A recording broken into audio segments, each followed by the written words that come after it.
Hello বন্ধুরা, তো দেখো আমি আজকে একদম শর্টকাটে বানাবো একটা রেসিপি। তো কী রেসিপিটা বানাবো চলো দেখতে থাকো। রেসিপিটা তোমাদের আশা করছি খাবার খুব ভালো লাগবে।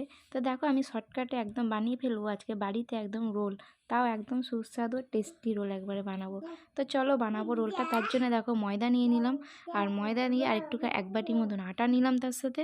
আর নিয়ে দেখো লবণ দিয়েছি, চিনি দিয়েছি, আর তারপর দিয়ে দেবো একটুখানি সাদা তেল দিয়ে ভালো করে একটু গরম জল দিয়ে ভালো করে মেখে নেব। আর মেখে আমি রেখে দিয়েছি, চলো সেটাও দেখাবো। আর এদিকে দেখো আমি একটা আলুর একটা শুকনো শুকনো তরকারি করে রেখেছি। তো তরকারিটা তোমরা যেরকম ইচ্ছা করতে পারো, একটা ড্রাই টাইপের একদম শুকনো আলুর তরকারি করে নেবে, আবার আলু সিদ্ধও দিতে পারো।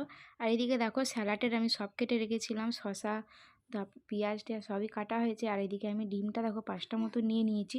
তো পরে আমার আরও ডিম লেগেছিলো, তো আমরা অনেকজন মিলে খেয়েছিলাম, তো অনেকগুলো রোল হয়েছিল, তো সেই কারণে অনেকগুলো ডিম লেগেছিলো। আমার প্রায় 10টা ডিম লেগেছিলো, তো আমি 5টাই তোমাদের ভেঙে দেখালাম। আর এদিকে দেখো আমি আটার ময়দাটাকে মেখে রেখে দিয়েছিলাম, আর মেখে কাপড়ের মধ্যে একটা ভিজে কাপড়ে সুতির কাপড়ে জড়িয়ে রেখে দিয়েছিলাম।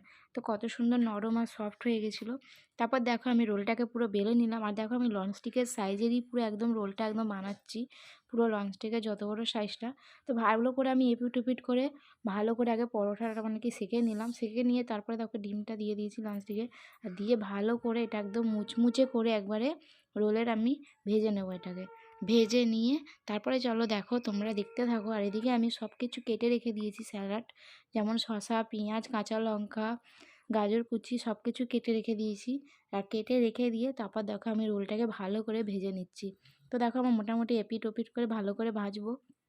তো ভাজা আমার প্রায় হয়ে এসছে। তো ভালো করে আর একটু তেল দিয়ে ভাজলাম, ভেজে নিয়ে দেখো আমি ভালো করে মুচমুচে করে একদম ভেজে নামিয়ে দিয়েছি। তারপর দিয়ে দিলাম দেখো আমি আলুর তরকারিটাকে দিয়ে দিয়েছি।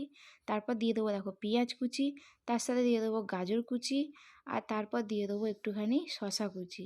আর যে যেরকম ঝাল খাবে সেই অনুযায়ী ঝাল অনুযায়ী কাঁচা লঙ্কাটা দিতে পারো। তো আমি এটাতে ঝাল খাবে না মা, তো সেই জন্য এটা মায়ের জন্য করেছিলাম। তো মা তো ঝাল খায় না, তো এটা একদম ঝাল দেওয়া হয়নি।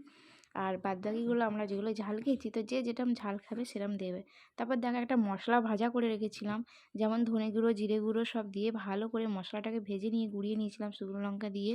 আর সেটাকে দিয়ে দিলাম। তারপর দিয়ে দিলাম বিট নুন দিয়ে দিলাম। তারপর দিয়ে দেবো একটুখানি টমেটো সস। তাই দেখো টমেটো সস দিয়ে দিয়েছি। আর দিয়ে ভালো করে এটাকে আমি মুড়ে নেব। তো দেখো আমার হয়ে গেছে একদম রোল রেডি। চলো এবার খেয়ে তোমাদের বলছি কেমন খেতে হয়েছে। তো দেখো খেতেও বসে পড়েছি, আর হেভি টেস্টি হয়েছে, তোমাদেরা করো অবশ্যই, তোমাদের ভালো লাগবে।